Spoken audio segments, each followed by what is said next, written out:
Bismillahirrahmanirrahim. Alhamdulillahirabbil alamin. Wassalatu wassalamu ala asyrafil anbiya'i wal mursalin nabiyina Muhammadin wa ala alihi wa sahbihi ajma'in. Asyhadu an la ilaha illallah wahdahu la syarika lah wa asyhadu anna Muhammadan abduhu wa rasuluh. Allahumma la sahla illa ma ja'altahu sahla wa anta taj'alul hazna sahla idza syi'ta. Allahumma faqihna fi dinik wa 'allimna ma yanfa'una warzuqna al-ikhlasa fil qawli wal 'amal. وزدنا علما يا ارحم الراحمين. نواصل في شرح كتاب التوحيد الشيخ عبد الرحمن الشيخ محمد بن عبد الوهاب رحمه الله المتوفى سنة 600 بعد ألف من الهجرة النبوية. Masih dalam bab yang terakhir, bab yang ke-67, bab majaa fi qoulillah ta'ala wa ma qadarullah haqqa qadri. Sudah kita jelaskan dalil-dalil yang dibawakan oleh al-musannif rahimahullah. Tsumma qala rahimahullah fihi masail. Al-ula tafsiru qawlihi ta'ala wal ardu jami'an qabdatuhu yaumal qiyamah. Penafsiran ayat ini bahwa bumi Allah Ta'ala genggam pada hari kiamat. Nah, Allah Ta'ala genggam pada hari kiamat. Penafsirannya tersebut dalam hadis Ibnu Mas'ud setelahnya, ya, bahwa Allah Ta'ala meletakkan langit di atas satu jari, bumi di atas satu jari, ya, dan seterusnya dari riwayat. Ini mimbab tafsirul hadis atau tafsirul ayat bil hadis. Contoh menafsirkan ayat dengan hadis. Asalnya anna hadhihi al-uluma wa amsalaha baqiyatun 'inda al-yahudi alladziina fi zamanihi sallallahu alaihi wasallam wa lam yunkiruha wa lam yata'awwaluha. Yang kedua, bahwa ilmu-ilmu ini dan semisalnya yang dimaksud dengan hadhihi al-ulum yakni ilmu-ilmu terkait dengan sifat-sifat Allah, terkait dengan penetapan sifat-sifat Allah Ta'ala. Allah punya tangan, Allah menggenggam, Allah menggulung, Allah punya tangan kanan, Allah punya jari jemari, ya, subhanahu wa ta'ala. Ilmu-ilmu ini, pengetahuan seputar ini dan yang semisalnya, yang semisal dengannya berupa penetapan sifat-sifat Allah Ta'ala yang lain, ini terdapat di agama Yahudi, ya, dan diketahui oleh para rahib Yahudi tersebut dalam kitab Taurat, ya, dan ini terjaga dari zaman Nabi Musa alaihissalam sampai di zaman Nabi Muhammad SAW. Sifat-sifat ini ada, sifat-sifat ini tetap tersebut, dan ini menunjukkan bahwa bagian ini termasuk bagian dari Taurat yang tidak diotak-atik. Ya. Kenapa? Karena Nabi SAW membenarkan, maka ini tasdiq. Kemudian dikatakan di sini walam yungkiruha, orang Yahudi tidak mengingkarinya dan tidak mentakwilnya. Tidak mengingkarinya dan tidak mentawil. Mereka bawakan sebagaimana datangnya. Iya. Maka dari sisi ini orang-orang Yahudi masih mending dibandingkan orang-orang Jahmiyah. Ya, orang-orang Jahmiyah dan Mu'tazilah yang mereka mengingkari nama-nama dan sifat Allah Subhanahu wa taala.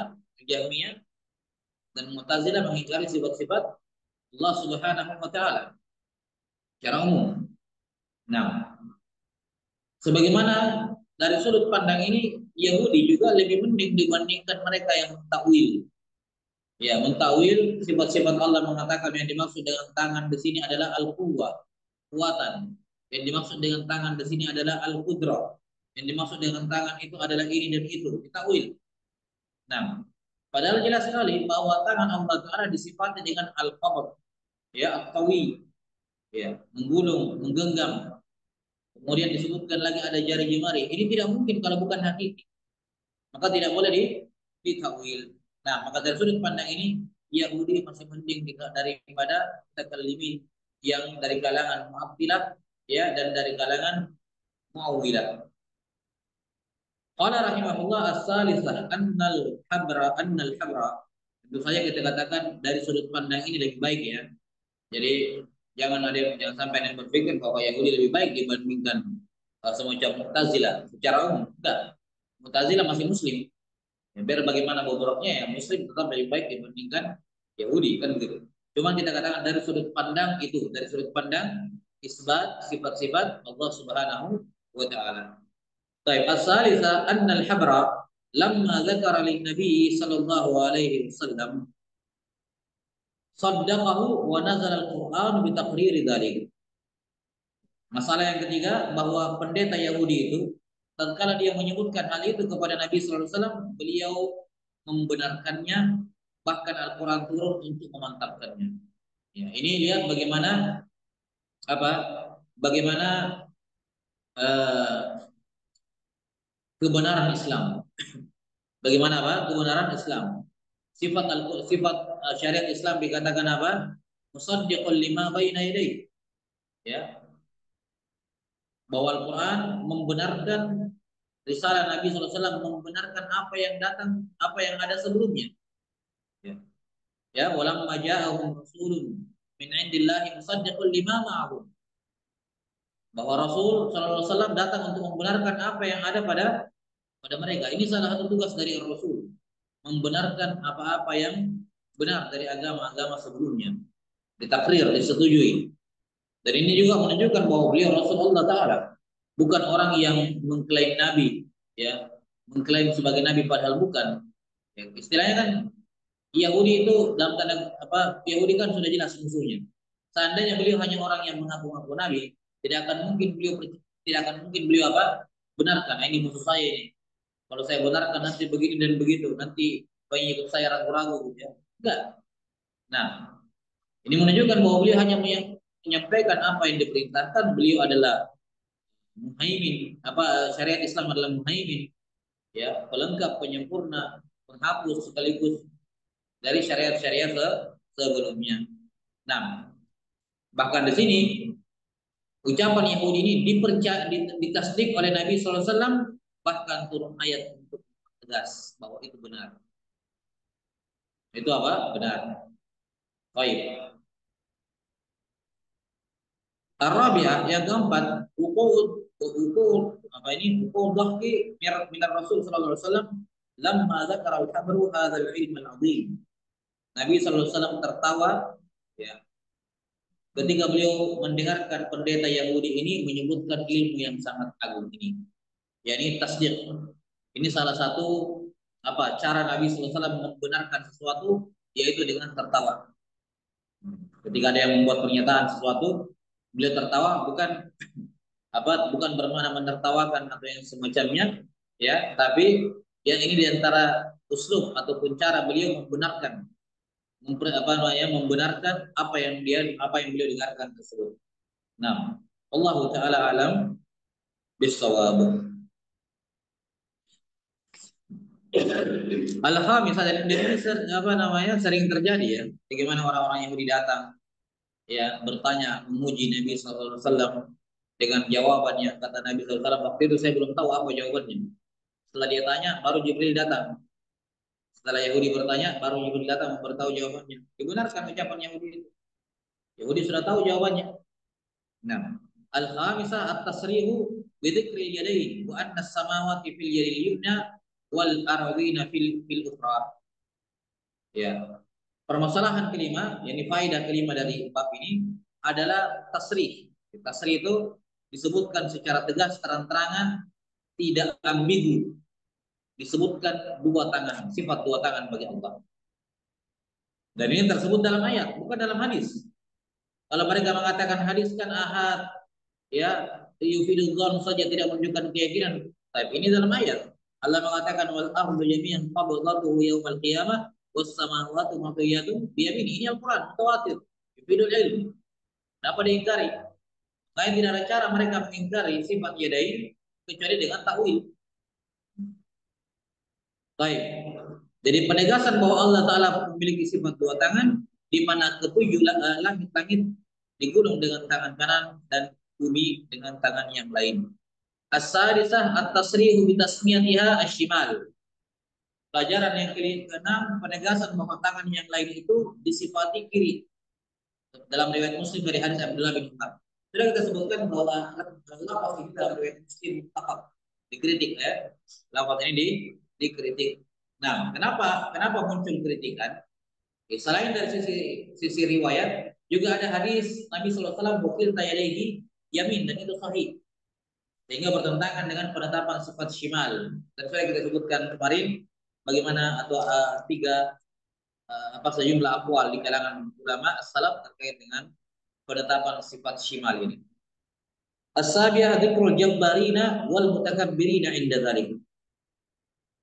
Pelajaran ketujuh, penyebutan orang-orang yang jabbar, yang apa namanya, yang sombong, yang takabur ketika itu. Dan ini menunjukkan besarnya dua dosa ini, dosa jabar dan kibr. Nah, karena Allah Subhanahu wa taala melakukan ini kemudian mengancam. Ya, hadis yang sangat agung ini mengabarkan bagaimana kekuasaan Allah, kekuatan Allah, keagungan Allah, kebesaran Allah. Ketika Allah mengguncang-guncang semuanya, Allah menyebutkan dua pendosa ini, Jabbar sama Mutakabbir, menunjukkan besarnya dosa orang yang sombong, takabur kepada Allah Subhanahu wa taala atau kepada sesama al-makhluqin. As-saminah, pelajaran yang ke-8. Qauluhu takhardalatin fi kaffi ahadikum. Sabda Nabi sallallahu alaihi wasallam bahwa 7 langit dan 7 bumi, mana ini? Dalam hadis Zaid bin Aslam ya, bahwa 7 langit dibandingkan kursi itu bagaikan 7 dirham. Itu. Nah, hadis Ibnu Abbas ya, riwayat Ibnu Abbas, bahwa 7 langit dan 7 bumi itu kalau mau dibandingkan bukan berarti pada telapak tangan Ar-Rahman, bukan. Jadi dibandingkan, kalau mau dibandingkan itu seperti fardalah, biji di tangan salah seorang di antara kalian. Betul. Ini saya lupa tambah kemarin. Tentu saja di sini ketika dikatakan 7 langit dan 7 bumi di tangan Ar-Rahman, kaf itu telapak tangan, ya di tangan Ar-Rahman bagaikan biji di tangan kalian. Tentu saja di sini, tasbihnya di takrib, pendekatan. Karena maksudnya begini, bagaimanapun besarnya sifat tangan Allah Taala, gitu ya. Kalau diperbandingkan seperti biji di dalam tangan kita, itu kan masih ada ukurannya, masih bisa ditakar, kan begitu. Masih bisa dikiaskan, dianalogikan. Berapa perbandingannya, kan begitu. Kalau kayak dunia ini dibuat jadi atlas, berapa, apa namanya itu? Apa namanya kalau atlas ukurannya? Ya. Skalanya, ya kan begitu. Ada skalanya, kan begitu. Tapi tentu saja bukan itu yang diingat di sini. Karena kalau kita bilang, oh biji, saya taruh di telapak tangan saya, ini 7 langit, 7 bumi. Jelas ya? Jadi kan masih bisa kebaca, masih bisa terdeteksi, masih bisa kepikiran. Sementara sifat Allah Ta'ala tidak akan mungkin bisa dipikirkan. Tidak mungkin bisa dianalogikan dan tidak bisa diukur. Maka di sini tentu saja, ya, tentu saja yang dimaksud di sini illa kafar dalam penyerupaan di sini hanya takribi. Hanya apa takribi, dan yang dimaksud dengannya adalah lil mubalaghah, untuk menunjukkan berlebih-lebihan. Sama kalau dikatakan orang-orang Arab kadang menggunakan angka 70 untuk menunjukkan sesuatu yang tidak terbatas. Mimbab mubalaghah. Ya, orang Arab kadang menggunakan angka 7 apa? Orang Arab menggunakan angka 70 untuk sesuatu yang tidak terbatas. Ya. Dalam Al-Qur'an disebutkan apa? Apa itu? Dalam ayat Al-Qur'an.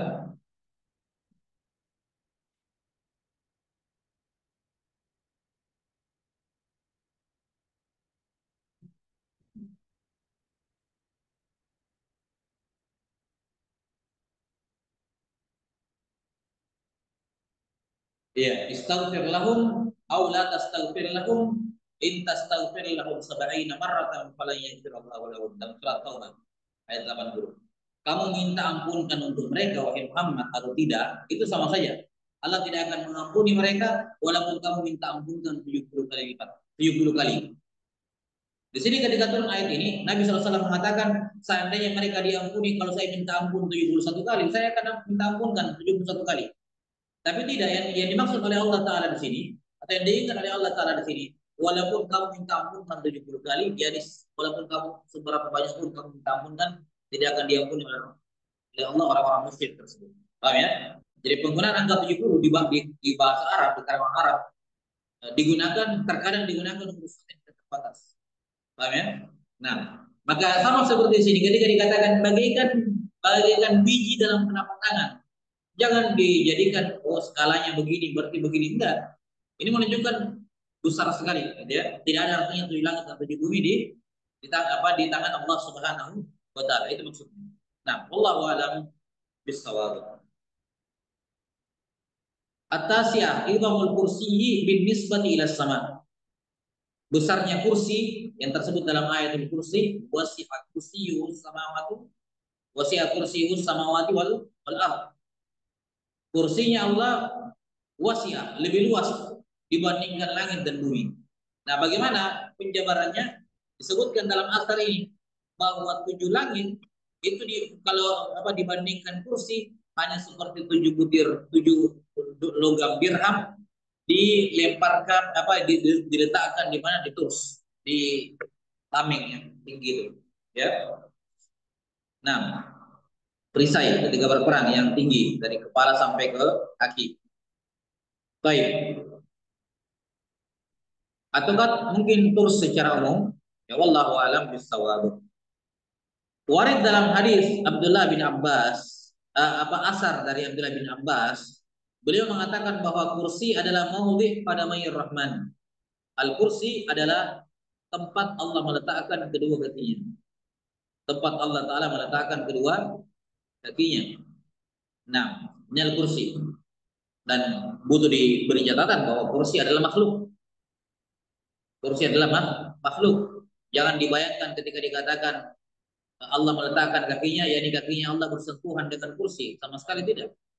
Sama kalau kita letakkan di alas kaki ya kaki kita bersentuhan. Enggak, karena Allah tidak mungkin bersentuhan dengan makhluknya. Tidak mungkin berbaur dengan makhluknya, maha suci Allah. Baik. Ini warid dalam asar Abdullah bin Abbas radhiyallahu anhu bahwa kursi itu maudhi pada mayyir rahman. Dan ada sehingga saya khilaf di kalangan as-salaf terkait dengan penafsiran kursi, tapi ini yang paling masyhur dari Abdullah bin Abbas radhiyallahu anhu. Al-ashirah idhamul arsy bin nisbati ilal kursi. Nah, disebutkan setelahnya apa? Dalam riwayat lain disebutkan tujuh langit dan tujuh bumi. Ini juga warid dalam asar Ibnu Abbas. Tujuh langit dan tujuh bumi kalau digabungkan mau dibandingkan dengan kursi ya, dibandingkan dengan kursi hanyalah seperti gelang dilempar di padang pasir. Tujuh langit, tujuh bumi di hadapan kursi, ukurannya kalau mau dibandingkan kursi hanya bagaikan gelang di padang. Kemudian ukuran kursi kalau mau dibandingkan ukuran arsy seperti itu juga. Ukuran kursi kalau mau dibandingkan dengan arsy seperti itu juga. Ya, mal kursiyyu fil arsy illa kahalqatin min hadid. Ya kan? Ukuran kursi kalau mau dibandingkan ukuran arsy itu bagaikan halqah, gelang besi dilemparkan kepada pasir. Baik, maka tidak ada artinya makhluk yang kecil itu. Ya, di hadapan Allah Subhanahu wa taala. Ini hadis digambarkan bagaimana besarnya kursi dan lebih hebat daripada itu bagaimana besarnya arsy, ya, bagaimana tingginya arsy, maka apalagi penciptanya. Qala rahimahullahu taala al-hadiyah asyarah annal arsya ghairul kursiyyi wal ma'. Di sini terdapat penetapan bahwa arsy beda dengan kursi. Ini ada sebagian pendapat di kalangan ulama, ada yang mengatakan bahwa kursi adalah arsy. Ya, ada yang mengatakan kursi adalah ilmu Allah. Kurang penafsiran gitu. Nah, tapi kata beliau rahimahullah, arsy bukan kursi, beda. Karena diperbandingkan ukurannya, menunjukkan ini dua hal yang berbeda. Nah, apa ini? Walma. Goirul kursi walma. Yani bukan arsy itu bukan kursi, bukan juga air, beda. Ya. Beda juga air. Baik. Dalam Al-Qur'an dikatakan wa kana arsyuhu 'alal ma. Arsy-nya Allah di atas air. Nah, yang ada di atas seluruh langit. As-saniyata asyarah kam baina kulli sama'in ila sama'. Pelajaran ke-12 penyebutan jarak antara langit satu dengan langit yang lain. Jaraknya itu 500 tahun perjalanan kalau berlalu. As-salisata asyarah kam baina as-sama'i as-sabi'a wal kursiyyi. Jarak antara langit ketujuh yang paling atas dengan kursi yang ada di atasnya ini juga 500 tahun perjalanan. Warabi'ah warabi'ata asyarah kam bainal kursi wal ma'. Pelajaran ke-14 jarak antara kursi dengan air yang ada di atas sana. Lautan yang ada di atas sana. Ini juga apa? 500 tahun perjalanan. Al-khamisata asyarah annal arsya fawqal ma'. Dan ini sejalan dengan Al-Qur'an bahwa arsy di atas air. Wa kana arsyuhu 'alal ma'. As-sadisata asyara anna Allah fawqal arsy.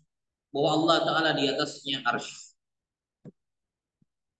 Makanya perhatikan, ketika Allah Ta'ala mengatakan amintum man fis sama, yakni man alas sama, yang dimaksud Allah di atas langit, ya, yang dimaksud Allah Ta'ala di atas langit di sini, yakni di atas semua langit.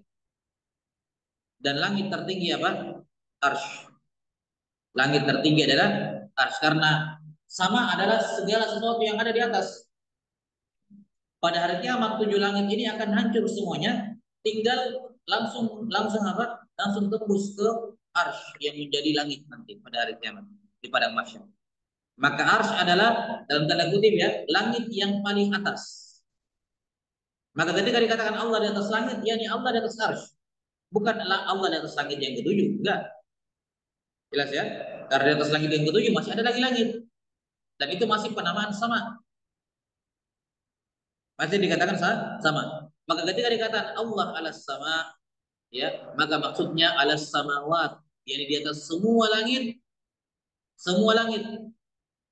termasuk jadi selama masih ada langit Allah di atasnya. Langit pertama ada langit kedua di atasnya, Allah masih di atas. Langit keenam masih ada langit ketujuh, Allah di atasnya. Karena itu masih dibilang langit.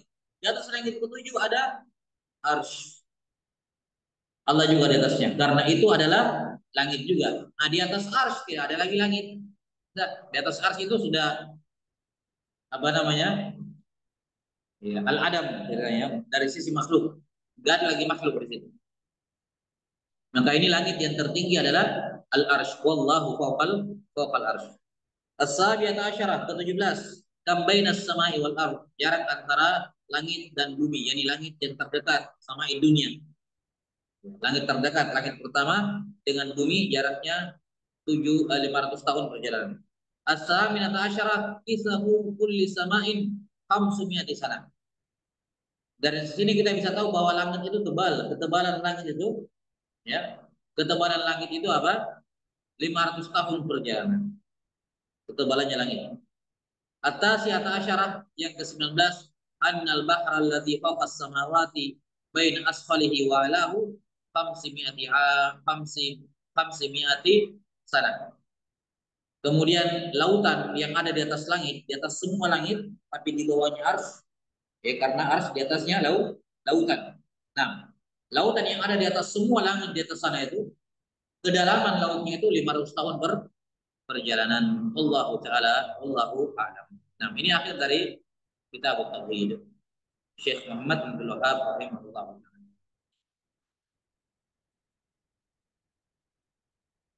Nah,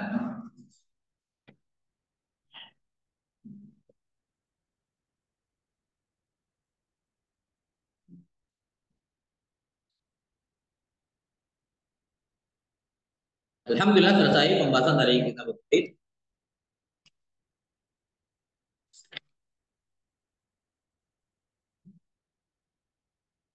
Kita lanjutkan dengan membaca Al-Qaulus syaratnya.